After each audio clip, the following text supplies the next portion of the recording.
Всем привет, меня зовут Артем, и вы на канале Коптим вместе. Сегодня у меня в гостях Санек, а это значит будет вкусно. Сегодня Санек приехал ко мне в гости, чтобы показать, рассказать и мне, и вам, как приготовить вкуснейший люля-кебаб, которые... Сочный, который... Да, не падают с шампура. Ты сможешь так сделать? Я смогу. Я расскажу Всё. вообще, как все начиналось. Мой канал, первое видео на моем канале, это было люля-кебаб. Да? То есть мой путь YouTube-блогера начался с люля-кебаб. Вот И, так кстати, у меня люля-кебаб получились раза со второго, с третьего. То есть первый раз они мне тоже падали шампура. Убедил, я подпишусь на твой канал. Итак, значит, что... Так, давай сначала, рассказывай, что для этого нам потребуется, во-первых. Смотрите, я делаю люля-кебаб, это мой фирменный рецепт, то есть я ни у кого его не задействовал, не позаимствовал. Я его делаю свино-говяжий. То есть Свино-говяжо-куриный. куриные я объясню. Они как бы А. считаются свино-говяжьи. То есть здесь понадобится хороший. Тёма купил кусочек говядинки. Мясо можно более постное брать свинину, потому что здесь будет жирок. Жирок я Это беру. курдючный жир. Это курдючный жир. Я заменяю, как бы, чтобы вкус баранины был. То есть можно взять свиной, но курдючный мне нравится больше. Понадобится куриная грудка или куриное филе для связки, чтобы мясо Волокнистое было. было. И как раз из-за этого оно не будет падать шампура, и еще несколько будет нюансов. Отлично. Так, По теперь- специям: соль, черный перец, хмели сунели, кориандр, немного паприки. И Копченой паприки, кстати, да? Можно обычную, можно копченую. То есть она больше для цвета. А здесь мои собственные универсальные такие приправы. И, конечно же, лук с кинзой понадобится. Тём, теперь нам это надо будет все перемолоть в фарш на крупном сите. Для этого просто На нужно... крупной решетке, На мясорубке. крупной решетке, да. Для этого нужно просто подготовить мясо. Просто чтобы произвольными кусками нарезаем его под мясорубку.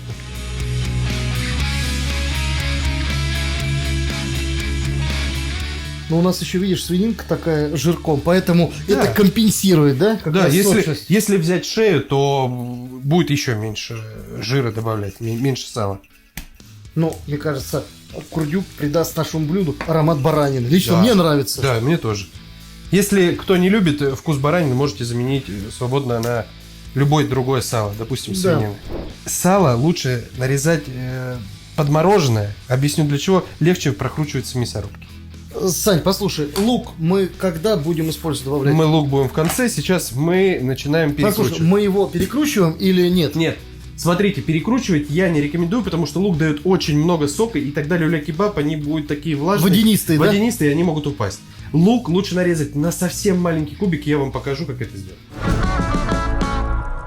Тём, смотри, теперь, как я обычно делаю, я один все. Просто чтобы По-русски равномерно скажу, было. Кусок говядины, затем кусок курдюка, затем кусок Погнали. курицы, затем кусок свинины. Используем мы решетку 8 миллиметров. От 6 до 8 это будет идеально. Ну, да.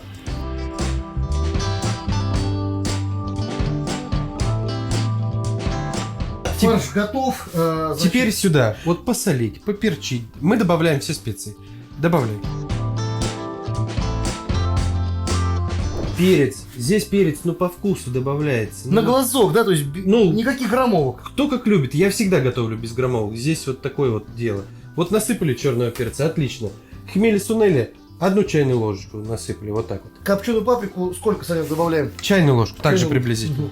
Универсальная специя для мяса. Здесь обычно что идет? Сухой чеснок, аджика, черный немного перец, кориандр молотый. То есть все самые пряные такие нотки. Кинзу нужно очень мелко покрошить вместе с стебельками. Слушай, мы будем вмешивать в фарш, да? Да. А ты можешь кориандр вот чуть-чуть размолоть. Кориандр 1 чайную ложечку.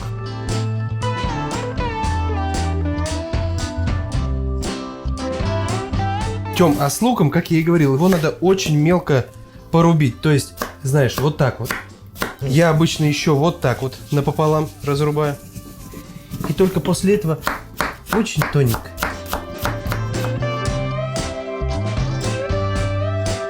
Высыпаем сюда 1 луковицу, такую среднего размера. На это количество будет достаточно.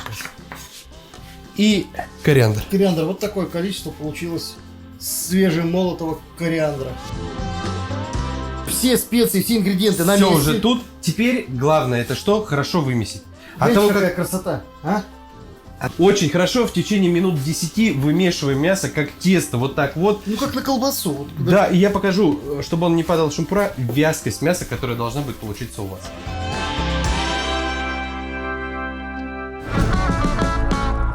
спустя 15 минут. Да. Хорошо вымесили фарш.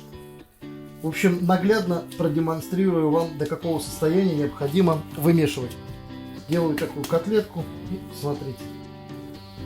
Начинает тянуть, и волокна тянутся. Вот. Вот так вот мясо должно тянуться. Это говорит нам о том, что все мы сделали правильно.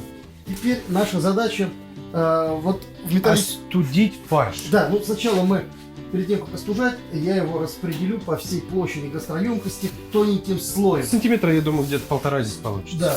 Кстати, еще один из способов, как сделать, чтобы не падали шампура, это хорошо мясо отбить. Вымесил, и можно еще обстучать об стол. Лишний воздух выходит, да. То есть, ну, мы хорошо вымесили. Этого будет достаточно. И теперь наша задача убрать в холодильник, ну или в любое другое прохладное место на 1 час, для того, чтобы наш фарш подсхватился, стал таким более вязким, более тягучим. Фарш уже остудился, он уже, видишь, такой более плотный стал. Да. Прошел буквально у нас час 10, да, не больше. Да. А теперь что мы делаем? Понадобится, друзья, вода. Достаточно широкий шампур, но это не совсем широкий. Можно еще шире. Пошире, да. Да, но какие есть, я и на таких делаю, и не падают. Люля, берем чистыми руками фарш. Делаем вот такую котлетку. Ну, в зависимости от вашего мангала. То есть, я просто знаю, что приблизительно вот в моей руке вот так вот, это будет достаточно. Чуть-чуть смачиваем руку, чтобы не прилипал фарш. Дальше можно отстучать. Вот Отбить так вот. немного, да? Делаем небольшую такую котлетку. Берем шампур. Шампур должен быть холодным, прохладным и сухим. Дальше я насаживаю. И дальше я поворачиваю шампур вот так вот, и мясо само начинает сползать. Распределяться, видишь? да? Да, и вот такими вот движениями не забываем также смачивать руку, чтобы фарш не прилипал. Все. Смотрите, и вот котлета такая, она сама ползет. Слишком толстую ее делать не надо, долго жарить будете. Вот смотри, распределили, нигде, он у меня гладенький, аккуратненький. То есть такие небольшие колбаски Да, получаются. и в конце я делаю, Тём, вот посмотри, вот такой вот Зажим. зажим, да, это чтобы быстрее схватилось мясо и точно не падало с шампура. Все. Вот такая вот красивая люляшка получается. Так, ладно. А теперь, Тём, пробуй. Теперь я пробую. Также формируем котлету. Сейчас. Потом смачиваем руку. Правильно? Да. Вот так вот. А ты ее Немножечко. можешь прям вот так Да. вот, смотри, справа и влево покидать, да. Так, поехали. По центру. По центру протыкаю котлету. Продеваешь дальше, потому что... Во, не, это далеко. Вот так, да? Во. Шампур теперь вот так вот, да, чтобы оно сползало. И теперь, вращая шампур, да, ты ее приминаешь. Потихонечку она сама у тебя ползет вниз. Как говорится, первая люля комом. Нет, у нас будет без этого. В моем случае, вот видишь, не получается. Ну вот, чуть-чуть, конечно, корявее. Самое главное, чтобы Все равно у внутри... меня глянь, А потому что все, убирай, потому что шампур уже скользкий. Он должен быть, почему я говорил, сухим и Вот что, да? прохладным. Да. Так, попытка номер 30. И что-то начало получаться, вырисовываться. Главное, чтобы за такие люля мне люлей не навешали.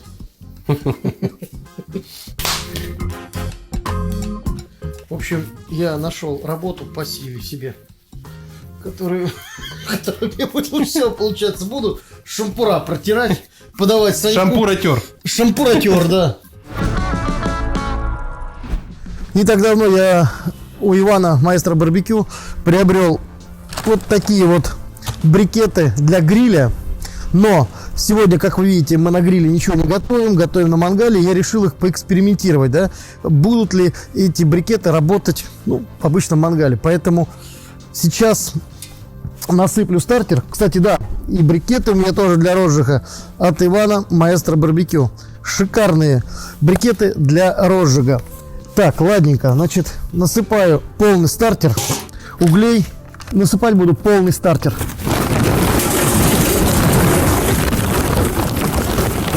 Для розжига буду использовать брикеты в количестве 4 штук. Значит, вот таким образом.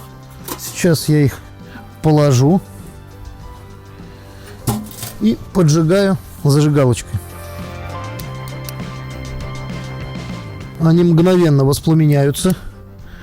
У меня на улице сейчас сильный ветер, ничего не тухнет, ничего не задувает. Все, и сверху ставим стартер. И забываем о стартере буквально на 15 минут. Пока буду учиться еще лучше насаживать мясо на шампур. Делать хорошие вкусные люля. Все, я погнал. Пока разгораются брикеты, я продолжаю свое обучение. Что-то своял. В общем, так, вот здесь самое главное защипнуть, да, Сань? Сделать. Да, прям чуть-чуть размазывай.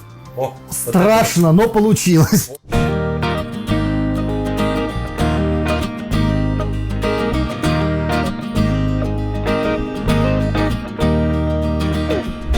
Вот руку не можешь подержать, да? Жар сумасшедший. Прям Сумасшедший. На бок не ставим пока. Мы сейчас их должны быстро запечатать на сильном жаре. На сильном жаре, посмотри, они практически сразу же схватились, да? Переворачиваем очень аккуратно, чтобы они у нас не сбежали с шампуров. То есть как-нибудь быстренько, но не сотрясая. Глянь, уже прям такая румяная корочка появляется. Одно из основных правил при приготовлении люля — сильнейший жар. Хороший, да, быстрый жар. Они быстро приготовятся и при этом не подгорят.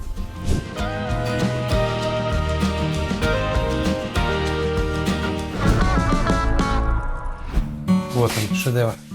А как снимается, знаешь? Вот смотри. Сначала, да, лавашек. Смотри, можно немного лавашек.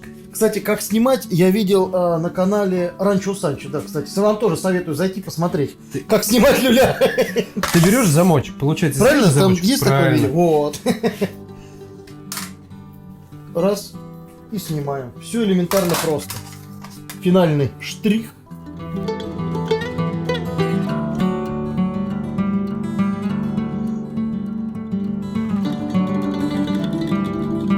Из него все льется. Он прям сочный, Посмотрите. максимально. Ай, у меня руки сгорают. Смотрите, что я дальше делаю. Смотрите. Беру и пробую.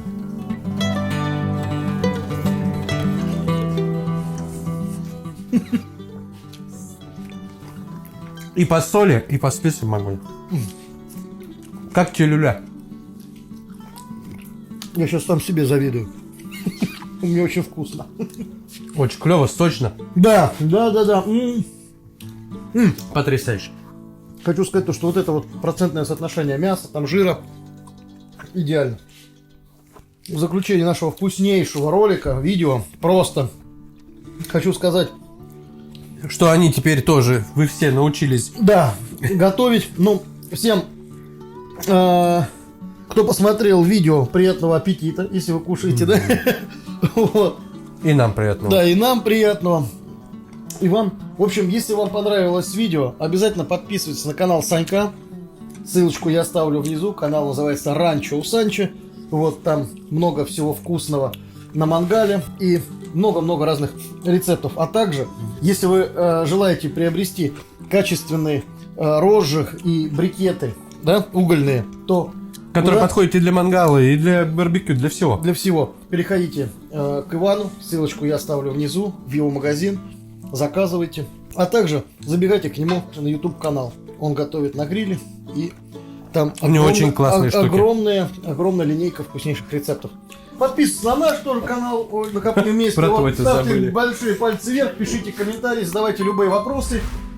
И не забывайте про наши соцсети. Яндекс.Дзен, да, группу ВКонтакте. Телеграммы, и, ну, вы сами знаете, что куда там подписаться. Пока. Всем до новых встреч. Пока. Чуть не забыл сказать. Рецепт будет в конце ролика. Ну все, теперь точно пока. Туши.